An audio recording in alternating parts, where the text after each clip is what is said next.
Joe, when you save money, where do you save first? What accounts do you first put your money in? I'm not going to divulge that. Are we on some type of a podcast where we talk about like where to save first? Oh, I see. So that's privileged information. Well, yes. Would you all like to know?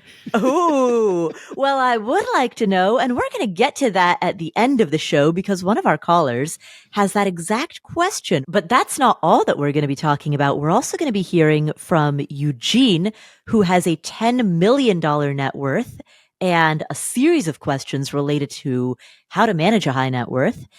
And we're going to be hearing from an anonymous caller who is wondering, should she sell her condo or should she rent it out? Welcome to the Afford Anything podcast, the show that understands you can afford anything, but not everything.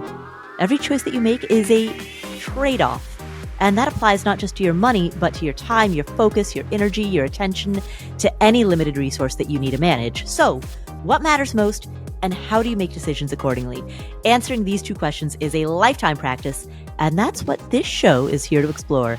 My name is Paula Pant. I am the host of the podcast. Every other episode, we answer questions that come from you, and my buddy, the former financial planner, Joe Saul-Sehy, joins me. What's up, Joe? I'm so happy to be here, Paula, with you on episode 499. 499. We're going to party today like it's 499 too. Yes, exactly. Coming up next week, episode 500. We recorded episode 500 live. The audience was also really sad that you weren't there. You had to be invited, Paula. Oh, yeah. I only invite people who don't gatekeep where they save their money. Yeah. Oh, touche. But nevertheless, episode 500 is going to be broken up into two episodes. So part 1 and part 2, those are both going to air next week. They're going to be amazing. But let's focus on episode 499. Let's do it. Let's close out the 400s in an amazing way. Because seriously, Paula, this will be fun. First, we're going to hear from Eugene, who is wondering how to manage a sizable net worth. Here he is. Hello, Paula and Joe. I'm a 55-year-old married man with a wife who's 56 and two children, 20 and 17. We're both physicians. Our base salary is over $1 million a year. We own 3 homes for a total of $2.53 million in value. We still have a mortgage on our principal home of $197,000 at a 2.55% interest that will be paid off in 4 years. Our assets.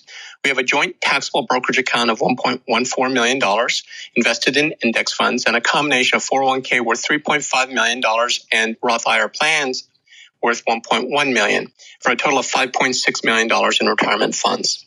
Our 2 children's education is fully funded with 529 plans. And at retirement in 4 years, my wife will receive a $1 million payout from her employer.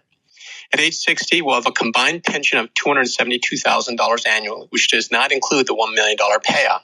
At age 71, we expect to collect Social Security benefits to $96,000 a year combined. We have free health care for life, and our total retirement expenses, given travel and other expenditures, to be roughly $265,000 a year. We have 4 indexed universal life policies with a cash value of $873,477. We stopped paying the premium on our 2 children, but we're still paying $1,000 a month for me and $500 for my wife. My policy death benefit is $1.5 million, and my wife's policy is $750,000. We have separate term life insurance policies through our employers. Mine is $500,000, my wife's $2 million. The policy has a downside protection of 1% and an upside cap of 7.5%. When we look at a 20-year rate of return, it's 5.64% through the Index Universal Life compared to the S&P's 7.62%. So here's the question. Number 1, should we continue the policy until our deaths? Life expectancy calculators has us out to 90 years old. We see the cost of insurance rapidly rising after we turn 80, but we can afford it. Number 2, should we surrender our life insurance policy and take the cash value and pay taxes on the appreciated value? Number 3, should we continue to borrow against the policy over time and let the policy slowly lapse? If we're to do this, when and how should we do this? We don't need the cash at this time, nor do we expect any large infusion of cash in the future. Should we invest more in our brokerage account with a potential increased tax liability for our children upon our deaths? Or 4, any combination of the above? And 5, finally, any thoughts on a financial planner? Some planners have wanted us to buy more life insurance. Others are using the asset under management model, but given our net worth of $7 million in the market, we would be expected to pay $52,000 to $70,000 a year in financial planning advice. We presently do a DIY financial planner that charges us $4,000 a year, but we're looking for other options. Any thoughts? Thank you so much, Paula and Joe, for your help. Eugene, wow. You know, Paula, halfway through that question, I thought Eugene was going to ask, you think I'm going to be okay? And you know what? I hope everybody's laughing because, of course, Eugene is going to be okay. But this creates a whole different set of problems that are just juicy, nerdy problems for financial planners or ex-financial planners like me. So I got really giddy when I heard this question because these are the exceptions that we often talk about. But before we get to that, I want to point out one thing, especially in money nerd communities like ours. And I say that with pride. I wear my money nerd badge with a lot of pride. We think about the expense side of the equation. We think about the asset side of the equation. And I would lead with this. What I think Eugene has done a great job of is the income side of the equation. Because Paula, while certainly you can mess up on $1 million a year, it is far less likely that you will struggle to grow your net worth on $1 million a year than it is on $30,000 a year. Right.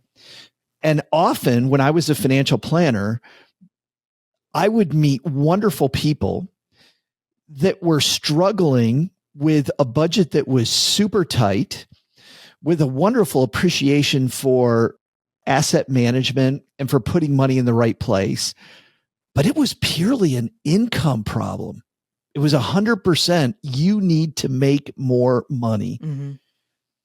I want to answer the question about the insurance first, because there are two issues here. And this also spirals into, Paula, the discussion about advisors, because what Eugene led with were two different options. I have potential advisors who want me to buy more insurance. And I have other potential advisors who want to manage my money for a percentage fee that is absolutely huge based on the amount of money that they would be managing.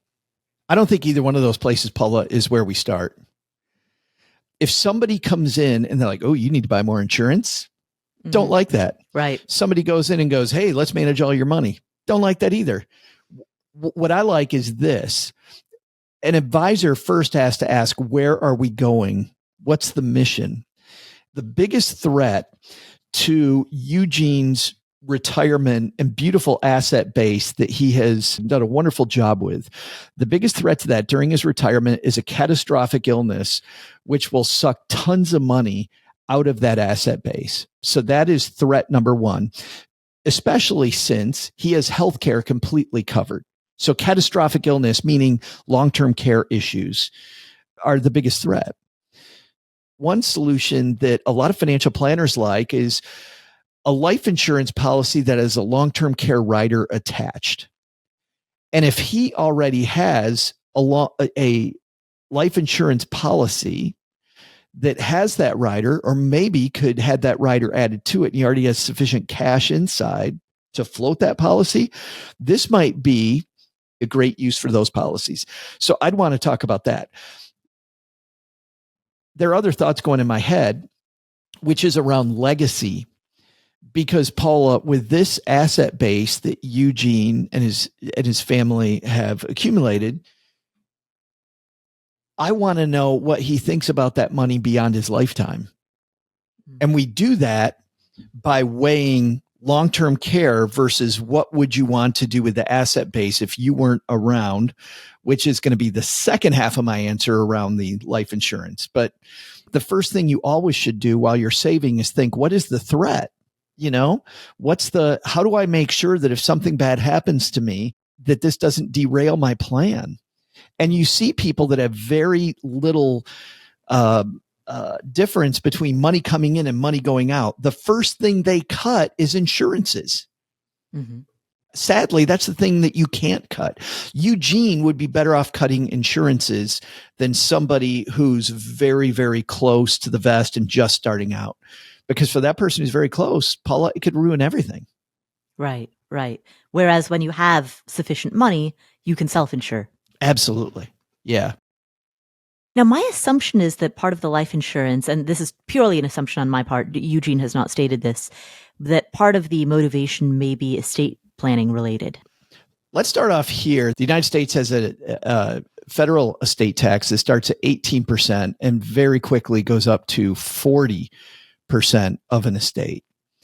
So this estate tax can be big. Now, on top of that, some states also have an estate tax on top of that. In 2024, Washington, Oregon, Minnesota are a few of them.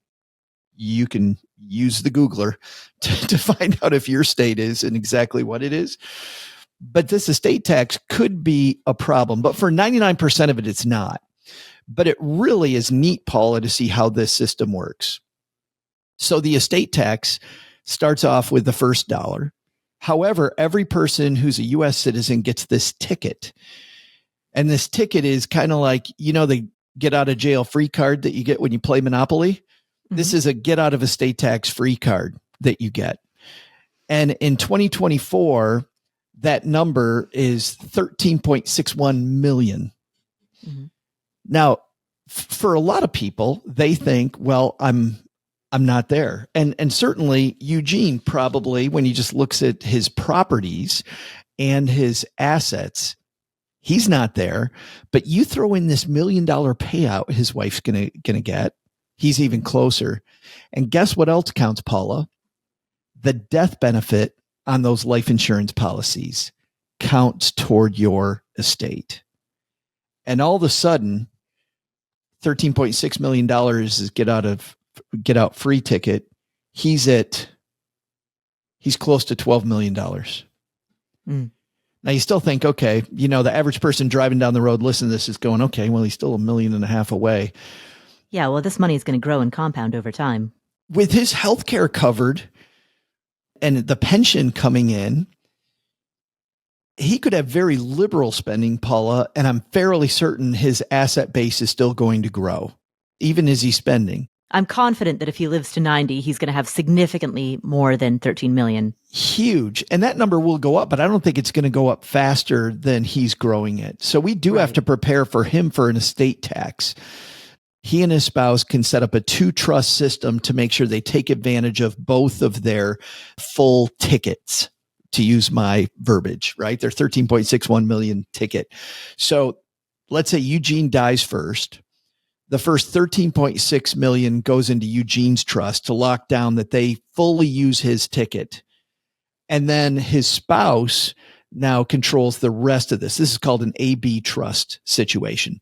He's got trust A, she's got trust B. We use 13.61 for him, and now we have 13.61 for her. And we've now taken advantage of both tickets. So a good estate plan will do that. But the other cool thing, Paula, and this again depends on what he wants to do and if he's really worried about his estate and his legacy, because he could also set up a separate trust. He can say, I don't own these policies anymore. I'm going to set these policies in something that somebody else controls. Hypothetically, let's say you're a friend, Paula. Mm-hmm. You will be the person that controls the trust, not Eugene. Eugene has to completely have his hands off of that trust for it to make sense. So he has to very carefully trust who he's going to pick as the trustee of that trust. And this life insurance goes into this separate trust, which Paula controls. Eugene hands the money to Paula. Paula puts the money in the insurance policy inside the trust. That life insurance now swoops in and pays the estate tax. Bam. And it comes from outside of the estate because Eugene gifted it to Paula, who put it in the trust. And by the way, there's estate planning attorneys screaming that that's not 100% accurate. It's close. And my goal is to make sure everybody understands what the hell's going on. This is directionally what's happening with this trust. So if he's worried about that estate tax, that life insurance could be used for that purpose. I'm going to split a couple hairs. I don't love that type of insurance, that specific insurance policy. I think whenever you use an equity index policy, you're giving away returns. It's the same reason why JL Collins recommends VTSAX for a place to start. total market index, take the guardrails off. We don't need the bumpers for this bowling. We know that even if Eugene doesn't live for a long time, between him and his spouse, just trusting the market's a better way to go. Either use a straight up variable universal life policy that has mutual fund like things inside of them that can cure the difference in return between what Eugene's getting and what the market's been doing, which, he's losing a third of the return roughly that the market's getting by using this product. If he's going to use it for estate planning, a better type of policy is called a second to die policy, because we're not worried, Paula, about when Eugene dies.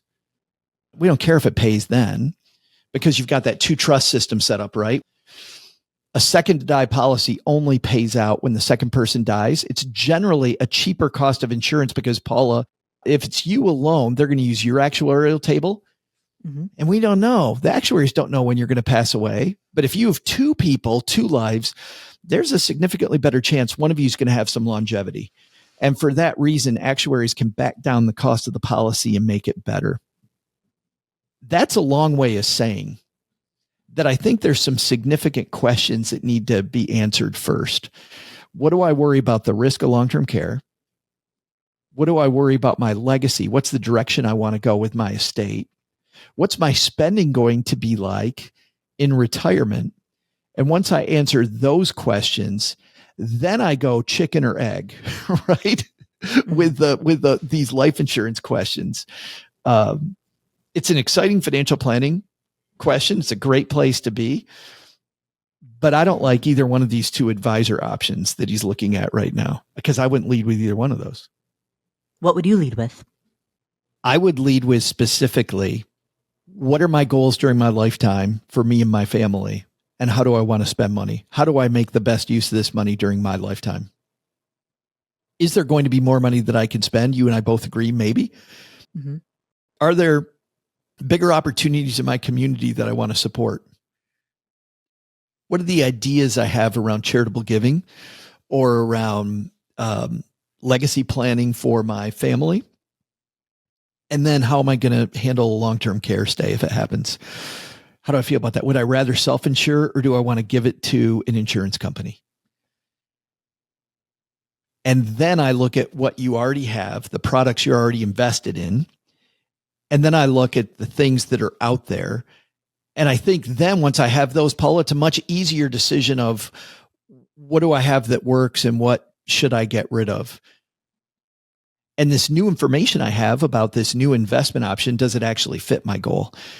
Because instead of them worrying about FOMO, all I'm worried about is, does the investment meet the end result that I'm looking for?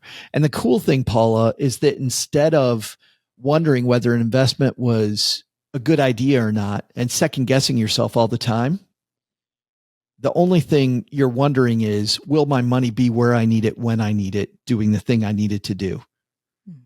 I like that approach much, much, much better. In other words, start with the end in mind. Where have we heard that before? Right? Stephen Covey, 7 Habits of Highly Effective People. According to people on the internet, I think Stephen Covey stole it from me.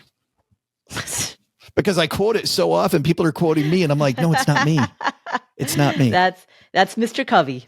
Yes. So then we get into the actual advisor. So if neither one of those advisors that he's looking at do I think are appropriate, where do we start? And the big question is, it should be comprehensive, because look at where we started with answering this question. We started with, what are the goals that you're trying to achieve and how do we make everything dovetail, right? Because his retirement income strategy is going to affect his defense strategy, his risk management strategy, which also is going to be rolled into his legacy planning strategy. Like, those are all part of the same thing. And how he answers one of those is exactly tied into the answers to the other ones. So I want to make sure that my advisor is looking at, how do these investments all work? Because they're not in a vacuum. And too often when someone is just a wealth manager or just an insurance salesperson, they're not looking at dovetailing the whole thing. I always hate it when an advisor goes, well, yeah, I know you got that other account over there, but I'm not going to pay attention to that. Are you kidding me? It has 100% to do with my life. Mm. So I understand that maybe you're not managing it, but that doesn't mean it doesn't exist and it doesn't affect the outcome, which is where I want to start with my advisor. Beyond that, he asked the question about asset management, whether the advisor should manage the assets or not. Paula, I've got a different answer for him than for 99% of our audience there as well, which is if he goes to a 1% advisor, I can't imagine an advisor being worth it if I look at $60,000 coming out of your pocket. What's an advisor going to do for me that's going to require $60,000 worth of billable hours? Probably nothing, right? Nothing. But I don't start with that question. I start with what is my end goal and what is my use of time and how do I get there? The majority of our audience is worried about asset accumulation. And the more money I pay someone else for advice that isn't worth it is going to be friction that gets me to that goal. Mm-hmm. Eugene does not have that friction anymore. Eugene's biggest issue for me is competent advice, freedom from worry. If he gets great advice around the area of asset preservation, and I've got these legacy plans and I want to make sure X amount goes here, X amount goes here, and this stuff happens, if a long-term care stay happens, then if I've got a phenomenal advisor, I'm not that worried about the fee as much as I'm worried about what am I getting. There's also a thing that most advisors have, which are breakpoints. Most of the great advisors, the ones that are true good asset managers, they start off because they know they're like $60,000. What can I do for you that would require that type of fee? So it may start off at a 1% fee, but then you reach a certain net worth that you're having them manage on your behalf, and it goes down to 0.75%, goes down to 0.5%. So there may be advisors, if you're looking for an asset manager, so you get freedom from worry, Eugene, that will do it for a substantially lower fee and maybe half, maybe even less than that. But that's the first question, Paula. Are you good at what you do? And are you the person that's going to give me the freedom from worry that I'm looking for? And if that's the case, and I've got advisor 1 charging me 1%, advisor 2 charging me 0.5%, well, guess where I go? The tapered fee structure makes a lot of sense. I've long argued that property managers ought to do the same thing. Oh, yeah. Because property managers charge typically a flat fee regardless of the rent collected on the property. So a property manager may do an equal amount of work to represent property A, which rents for $2,500 a month, and property B, which rents for $5,500 a month. They may do an equal amount of work on both properties, but they're collecting a significantly higher fee on property B. And that to me has never made sense, particularly because property B likely is in better condition, all else being equal. And better condition means fewer repairs, less maintenance calls, etc. Yeah, the fee's almost backwards in some ways. Right, exactly. It makes sense to have a minimum fee, right, for, let's say, a property that rents for $700 per month, right? 10% of that, $70 a month, that's maybe too low, right? So it does make sense to have a minimum fee to protect against properties that are too cheap. But then after a certain point, it seems as though that fee ought to taper down as the rental value goes up. It stands to reason that the same should be true with financial advisors who operate on an assets under management model. What are you doing managing a $10 million portfolio that is substantially more work than a $1 million portfolio? I mean, there may be a little bit of additional work, but I don't believe that there's 10 times more work. No, and that's why the true pros in that arena have in my experience, they all have the tapered system. And if they don't, I'm wondering how many people they work with that have your net worth, which should scare you, right? Right. That should frighten me because you're going to have different planning issues around everything from requirement distributions to what to do in your non-sheltered accounts, your regular brokerage accounts. You're going to have different investments. And when you're playing the asset preservation game, you're playing a substantially different game.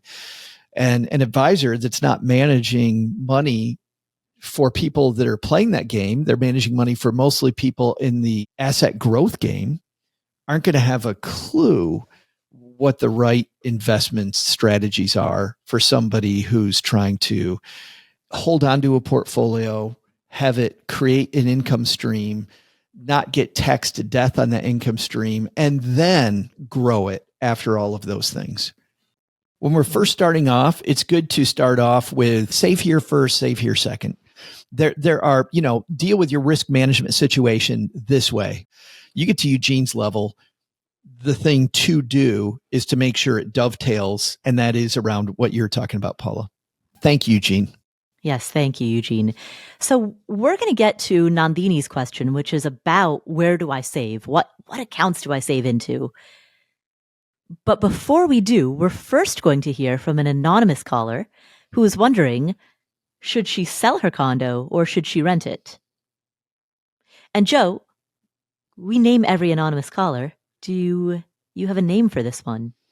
I do have someone. I get coaching once a quarter, and something you and I talk to, because of what we do, we get to talk to very smart people. And it always amazes me that some of the most brilliant people on earth that I talk to, they get coaching from other people. And I have this amazing coach that I meet with once a quarter. I fly to Chicago and she coaches 35 entrepreneurs in a room. My coach's name is Adrian and she's incredible. Let's name her Adrian. All right, great. Then the next question comes from Adrian. Hi, Paula. I'm looking for help deciding whether or not I should sell or keep and rent my condo in the midst of rising HOA costs. When I originally purchased the condo, I thought it would be a great unit to one day rent as it is in a very walkable area with a lot of new development, including restaurants and retail. My husband and I would now like to purchase a single family home in late 2024 to prepare for starting a family, but now I am unsure what the best strategy is for our condo. Here are the details. The condo is a 1,000 square foot, 2-bed, 2-bath, purchased for $385K at a 3% interest rate.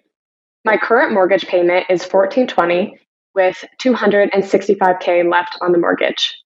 When I first purchased the condo, the HOA fees were $350 a month, but now they have risen to $640 a month in 2024. The HOA fee covers water, gas, trash, maintenance, landscaping, snow removal, insurance, and management fees. And almost all of these budget line items have significantly increased over the last few years. Additionally, we had a major plumbing repair, which drained our community reserves and resulted in a small special assessment. So the higher dues are also going towards rebuilding our reserves in anticipation of a boiler replacement in about 5 years. My neighbor recently rented out a comparable unit for $2,350 a month, including all utilities except electric. If I were to rent my unit out for a similar amount, my cash flow would be very tight based on my current mortgage and HOA, plus possible management fees and vacancies. On the other hand, the current Zillow estimate for my condo is $440K. I am concerned that the rising monthly fee and recent special assessment would be a red flag to any buyers, so I assume I would have to make some concessions and would end up selling a little bit lower. What would you do in this situation? Thank you. Adrian, thank you for the question. First of all, congratulations on owning the condo. Congratulations on being at the cusp of taking that next step in life. So, should you sell or should you rent? Here's what I want you to do in order to answer this question. I want you to open a spreadsheet and calculate something that's referred to as the cap rate. Now, the cap rate, to zoom out and give a framework of what this is and why this matters. I'm going to really zoom out here. Any asset makes money in two ways. There's capital appreciation, which is the rise in value. And then there's the dividend or the income stream that it pays out. So a share of Coca-Cola stock, for example, hopefully rises in value over time. That's the appreciation, and also has some type of a dividend payment. A house or a property, in your case, a condo, is no different. The condo has some level of appreciation, and it also has a dividend or an income stream. Now, what you want to do is you want to figure out what that dividend or that income stream is. And so the way that you calculate that number is, first, you calculate all of the revenue that your particular condo could collect. So the rental income, I don't know if there's a parking spot associated with that condo, but if you charge extra for the parking spot, that would be additional income as well. Any income, if you charge a pet fee, if you decide that you're going to charge maybe an extra $50 per month as pet fee, layer that in. So first project all of the revenue, not just the base rent, but parking fees, pet fees, laundry fees. Maybe the building has a separate storage unit and you would charge for access to that. Any and all revenue, right? Calculate all of that together. That is the potential gross revenue that you could collect. Then you start subtracting all of the expenses. So subtract estimated vacancy, subtract out estimated repairs, maintenance, CapEx, the HOA, subtract all of that out. What you're left with is a number that is called the net operating income, right? Now, the one thing that you are not subtracting, let me make this very, very clear. The one number that you are not subtracting out is the principal and interest portion of your mortgage payment.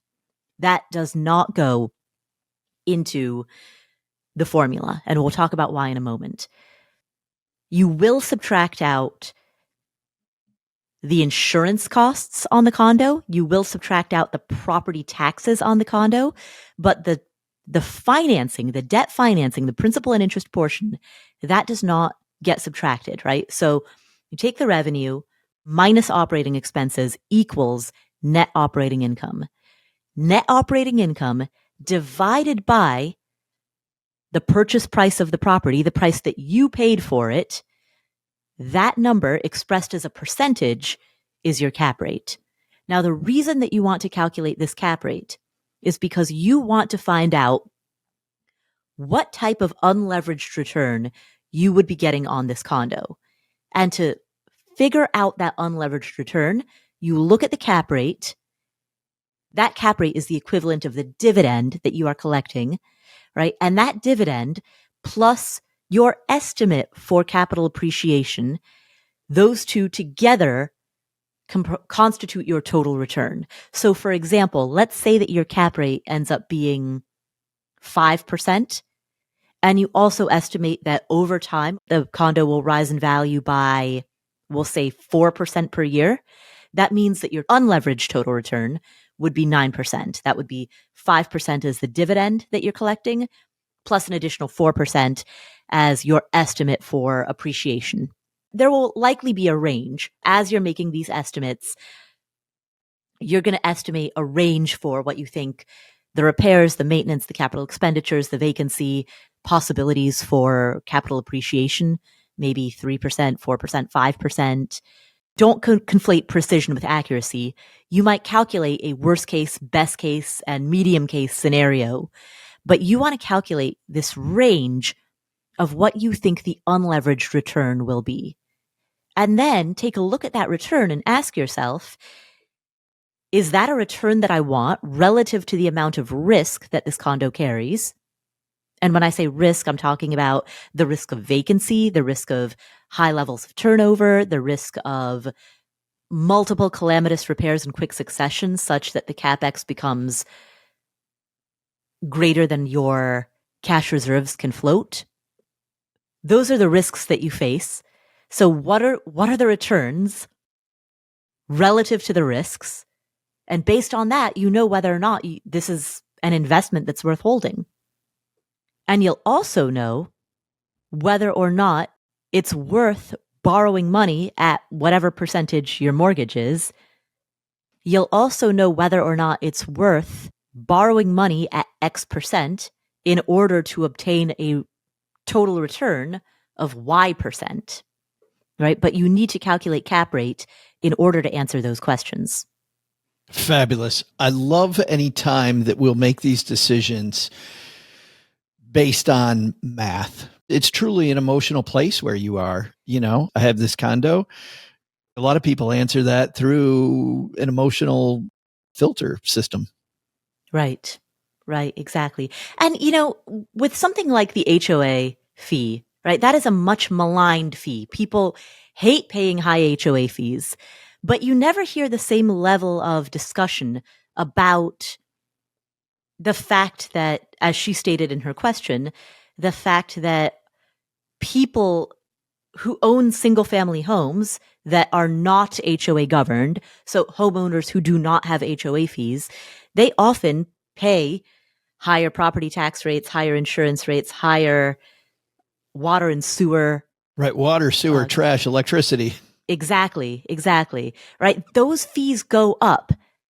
One thing that I want to applaud Adrienne for is that in her question, in the way that she talked about the HOA fee, it's clear that she understands that the reason that the HOA fee rose is because it covers all of these costs that have risen. Many other people out there in the world, unfortunately, don't, because it's very easy to just look at an HOA fee and say, wait a minute. What is this ripoff? Yeah, my building doesn't have a pool. What does this cover? Like forgetting about all of the invisible costs like sewer.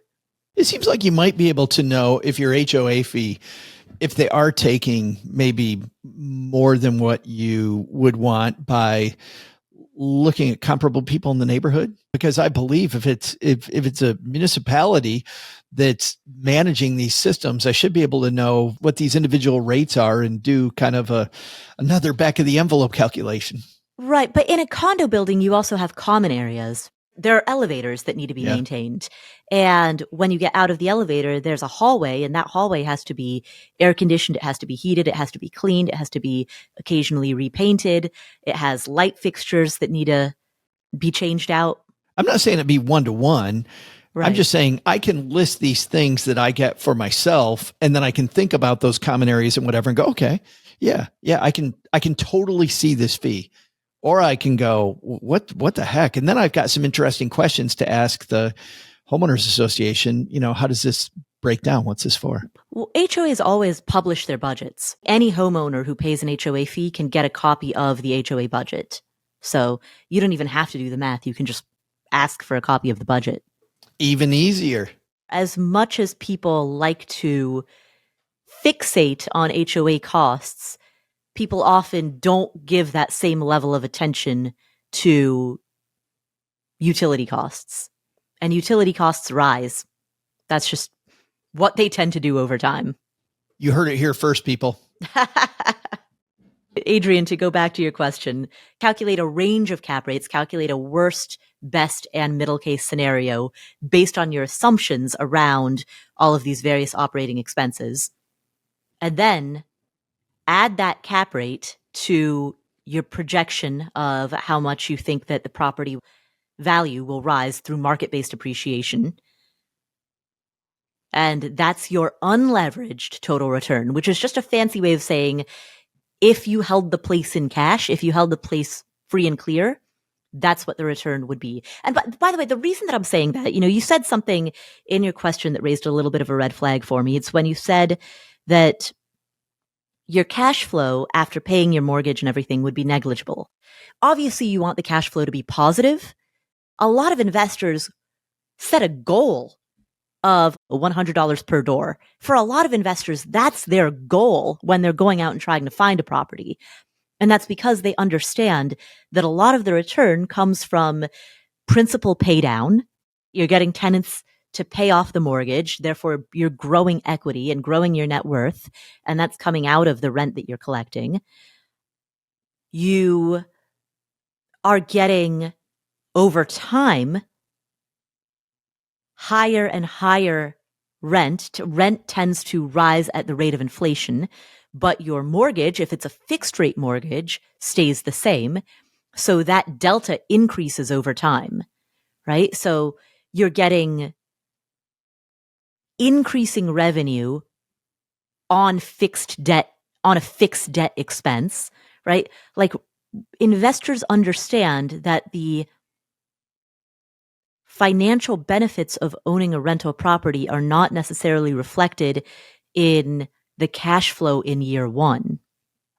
Cash flow in year one is a very negligible part of the overall benefit, the overall return that you get on a rental property. And that's the reason why calculating the cap rate is a much better way of understanding what kind of return am I actually getting?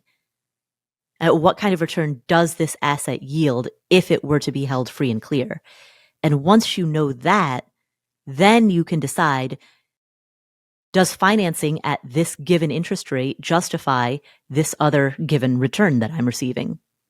By the way, notice the thing that I'm not talking about. I'm not talking about, there's a different formula. It's called cash on cash return. This other formula is very popular among real estate investors. I do not like it because the formula cash on cash return is designed to reward maximum levels of debt. Leverage. Yeah. Yeah, exactly.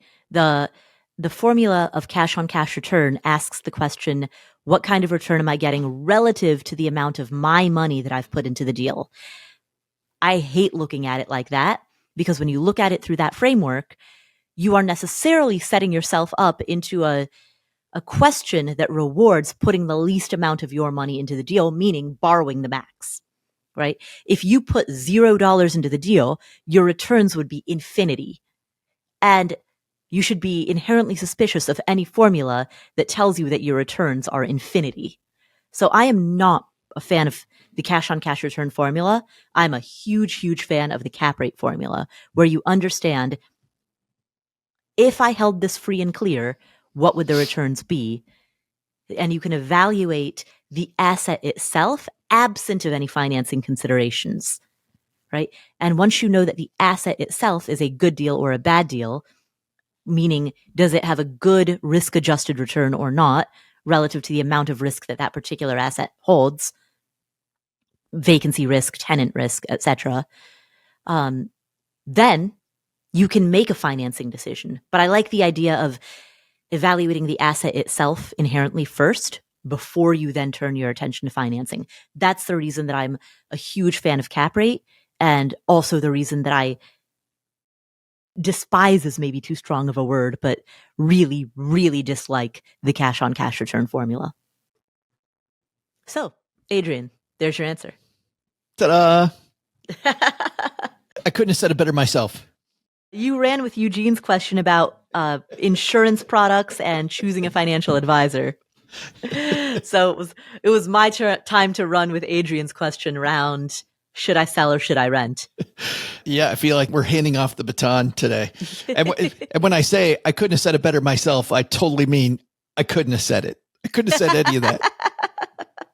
All right. Well, thank you, Adrian, for the question. And best of luck with whatever you decide. All right, Joe, it's time. Oh. It's time for the question that we have been building to. The featured question. Today's featured question. And this question comes from a listener who saves $5,000 per month after taxes. And she wants to know, how should she invest this money? What accounts should she put this in? Where should this go? This caller, her name is Nandini. Let's hear her question. Hi, Paula and Joe. My name is Nandini. I really enjoy listening to your podcast and recommended it to so many of my friends and family. As an immigrant, I was struggling to understand even basic things in financial investing, and your podcast helped me a lot. My question today is, my husband and I saves roughly about $5,000 post-tax per each month. I'm looking for ways to invest this money. We don't have any kids yet. We both are currently doing employer match for 401k, max out our HSA, 10% of our salary for ESPP. We also max out backdoor Roth IRA. The only debt we have is home mortgage, which is 390K with 3.8% interest. We also have a cash of 50K in high yield savings account with 4.3%. Here are some investment options I thought about. Since we both are not maxing out our 401k, and we do have both traditional and Roth 401k options, so the one way to invest is to maximize our 401k. Our companies also offer mega backdoor Roth with the limit of 44k.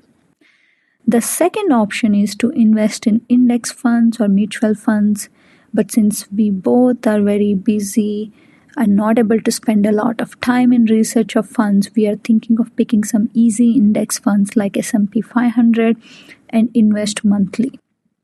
Apart from these two options, can you think of any other suggestions?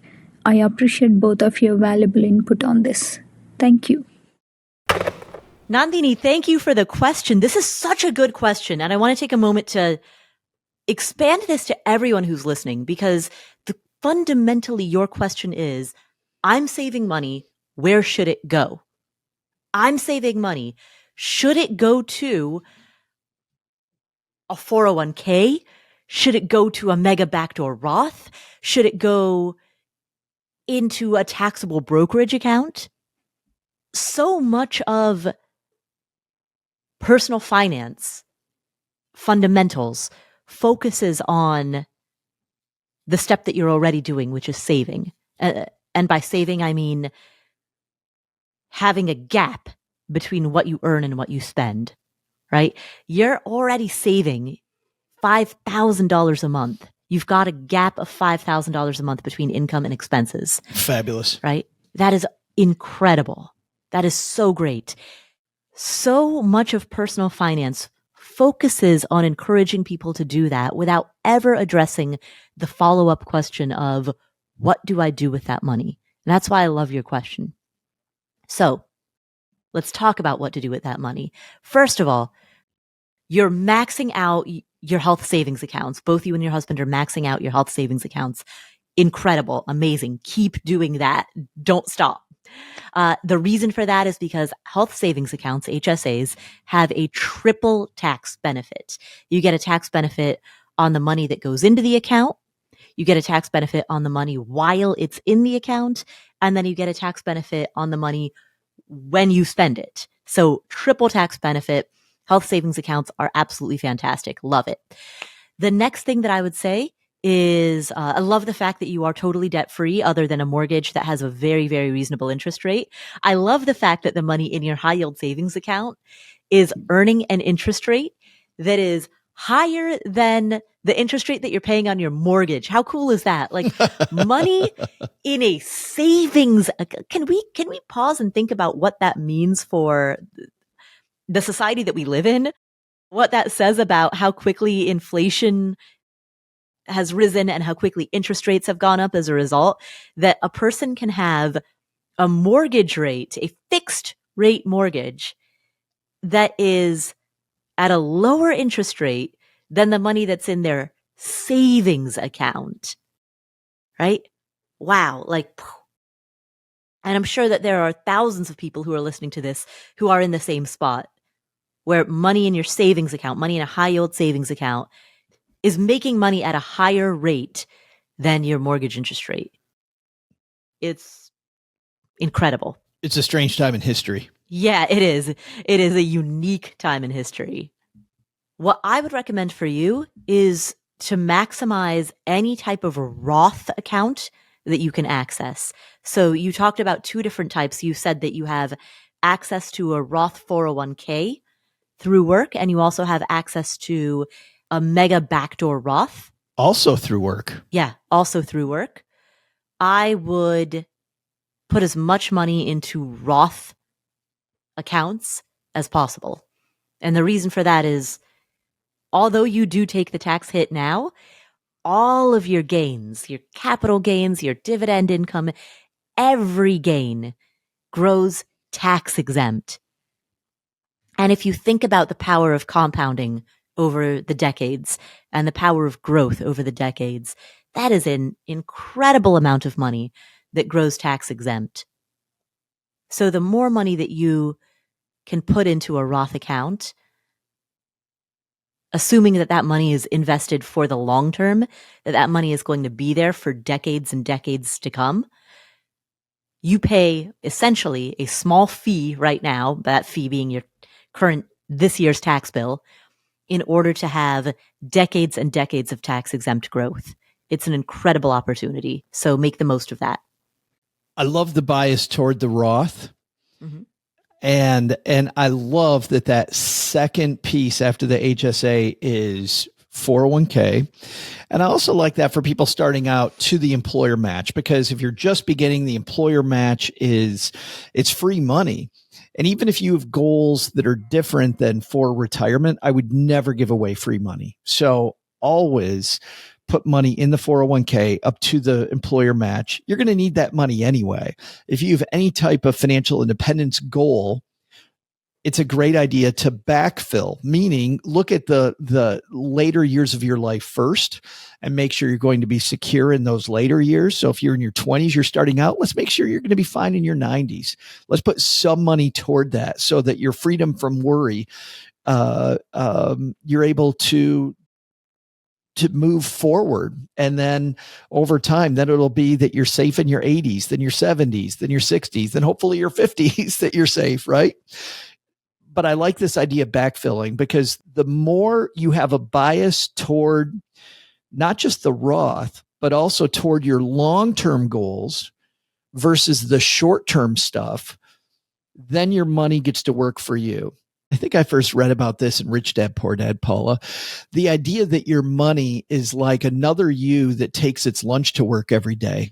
Mm-hmm. And I get really excited about that analogy because I'm as lazy as the next person. And if I can skip work on a day, but my money every day goes to work and works and makes money on top of the money, I mean, that's fantastic. Right. So the quicker I can get my money earning a living wage, the better. And I love that. And that's why I like backfilling those. So my bias, I have two biases in my order of operations. Bias number one is emphasize long-term over short-term. Bias number two then is if I'm going to use debt, I'm going to try not to, but I'm going to more likely think about debt to fill in my short-term things than I am the long-term stuff. In other words, a lot of people will make sure that their kids' college fund is saved for before they get themselves to financial independence. I look at that the opposite way. I think, Paula, you look at that the opposite way. There are plenty of ways to get junior or yourself through college. Some of them involve debt. There is no loan program toward financial independence. So if I'm going to go into debt, it's going to be for some of the shorter term stuff. This is really important though, Paula. And I think it's because of the fact that just as humans, we tend to look at the next thing coming up and we want to make sure we're going to feel okay when we get to that moment. I love using the psychology of imagining myself being 65 years old and I haven't done a thing for those long-term goals. I let myself feel that feeling. And when I feel that little bit of fear, I'm not really fear motivated, but when I feel that little bit of fear, it helps me get beyond this short-term problem that I'm experiencing that I want all my money to go towards so I feel okay today. And instead put me in a spot that makes sure that I'm going to feel good later on. You know, there are apps where to the point of imagining that you're 65 and imagining what the 65-year-old version of yourself would want the you of today to be doing. There are these apps where you can digitally age your face. And there's actually research that shows that people who do that save more money for retirement. If you can imagine yourself in retirement, which you can do by seeing a picture of your digitally aged face, then you have a visual image of the person that you are saving for. After those basics, then I think we get to your goals. And if you begin with the end in mind, we can then build a plan that is based on how much money does each goal require? And we're never going to know exactly, right? Things are going to change. The goals are going to change. And that's why we call it planning and not a plan. A plan is worthless the second it's printed, but the idea of planning as you go is going to help you move. As the river moves, you're going to flow like the river. So whether you put money in non-IRA positions or in the 401k are going to be based on how many goals you have before you can get at that 401k/IRA money. We want to have some flexible money so that you're able to save for those separately. So if it's a new home, if it's some goal to take more time off work to do the things, take a sabbatical, certainly I wouldn't put that money in your 401k. I wouldn't use 401k loans at all. I'd stay away from those. Those are nasty for a variety of reasons. But I think that bias toward the Roth, bias toward long-term, and then once you do that, HSA, Roth, long-term money, take the match, then look at your goals and now put money in the appropriate pots. I'll say this too, specifically about what Nandini was talking about, which is I wouldn't even look at the mega backdoor Roth option through work until just the straightforward Roth 401k is fully funded. Because Paula, that money's all going toward the same pot, and it's so much easier to not have the 2 or 3 steps to get the mega backdoor Roth where you want it to be, versus just max fund the Roth 401k. I see people do backdoor Roths often when they have the Roth 401k available and they're not max funding the Roth 401k. And they're going through all these tax gyrations. Max fund the Roth 401k first. It's just going to make your life a ton easier. So, Joe, you never did answer the question. What accounts do you save in first? I save specifically into pot based on what the goals are. We save into Roth 401k. I do not have an HSA available. You've got one of those good health insurance plans. Right. Low deductible. Yes, we do. Bragger. I feel very lucky there. Save into the Roth 401k first. Then I save into a variety of non-IRA spots, but I save specifically, Paul, for the goal. So I have a fund for my next car. I have a fund for home improvements. By the way, I use an Ally Bank savings account. This is not this. There's other companies that do this, but I like it that I have one high yield savings account like Nandini has, but I have separate buckets inside of the same high yield savings account. And Cheryl and I can put names on it. This is the car money. This is our money for our home edition. This is money for next year's stuff. So all the plans that we have are separated so that I'm not spilling over into a different bucket. Behaviorally, I love that. And then it does make sense. Every account that you choose would be tethered to a given timeline. And then it makes it easy. Then, much like Nandini, I pick the index that fits the goal. It's super easy. And by the way, Nandini, that's the perfect way to do it. When you say you don't have a lot of time for research, the only thing you need to research is what's the amount of money I need to reach that goal and which index is the appropriate place to get me there. Period. Full stop. Yeah, exactly. In fact, it's not even what index, but just if you want to keep it super simple, one total stock market index fund, one total bond market index fund. Then the only question is what proportion of each one fits this particular timeline. If you want to make it super simple, just do that. Yeah, good night. Right. Well, speaking of good night, I think we've done it again, Joe. No, say it ain't so. It is so. And Nandini, thank you so much for the question. Joe, where can people find you if they would like to hear more of you? You can find me and sometimes the amazing Paula Pant, usually on Fridays with Paula. Monday, Wednesday, Friday, though, for me at the Stacking Benjamin show, which we call the greatest money show on earth, because on Mondays we have great mentors. On Wednesdays, we dive into one or two very specific tactics. And then on Wednesday, we have a wonderful roundtable discussion with Paula Pant, the award-winning Len Penzo, and what would you call it? A turnstile of interesting guests on our roundtable. A rotating cast of characters. Of characters, and usually very knowledgeable characters that we've curated to duke it out with Paula and Len and OG. And you recently aired, a couple of weeks ago, episode 1500. So while we over at Afford Anything, we're celebrating episode 500, which is coming up next week, you guys just celebrated episode 1500. I wasn't going to bring that up. For the math majors here, that's 3 times more. It's funny that's because incredible. We have had a lot of episodes, and I feel very grateful for this community. There's a guy that I know who, Glenn Hebert's his name, Paula. He runs the Horse Radio Network. They go 5 days a week. And when he heard we were on episode 1500, he's on episode like 4000. He's one of the few people that can go, oh, how cute. He literally said, Joe, that's so cute. 1500. Good for you, beginner guy. That's funny, because isn't there some statistic most podcasts fade after like 7. episode? Jeez. 7. Wow. People discover how much work it is, and then they're like, nope.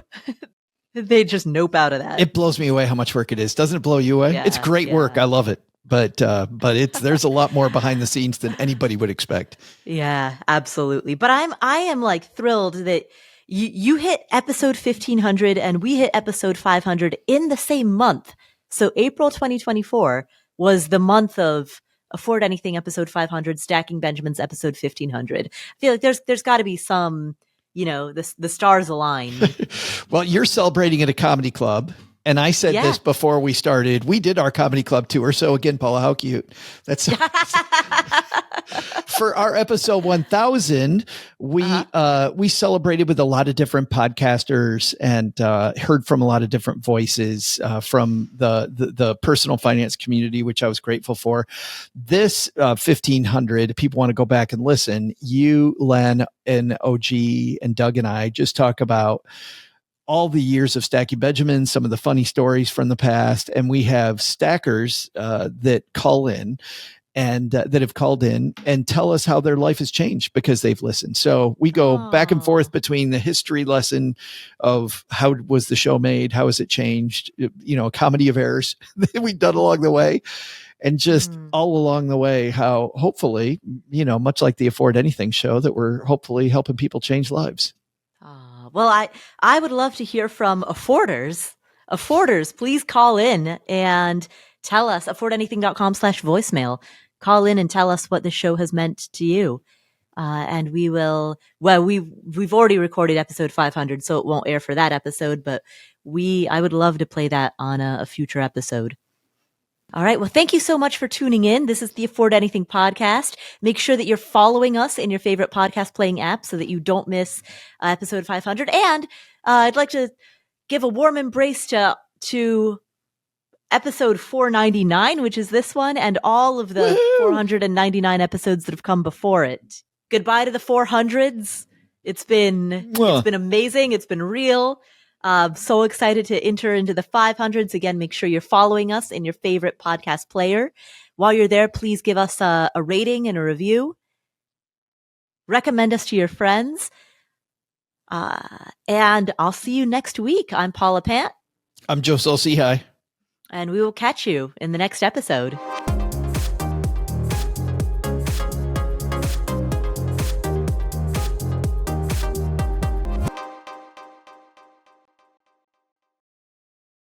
Because one of our callers has that exact question. Where should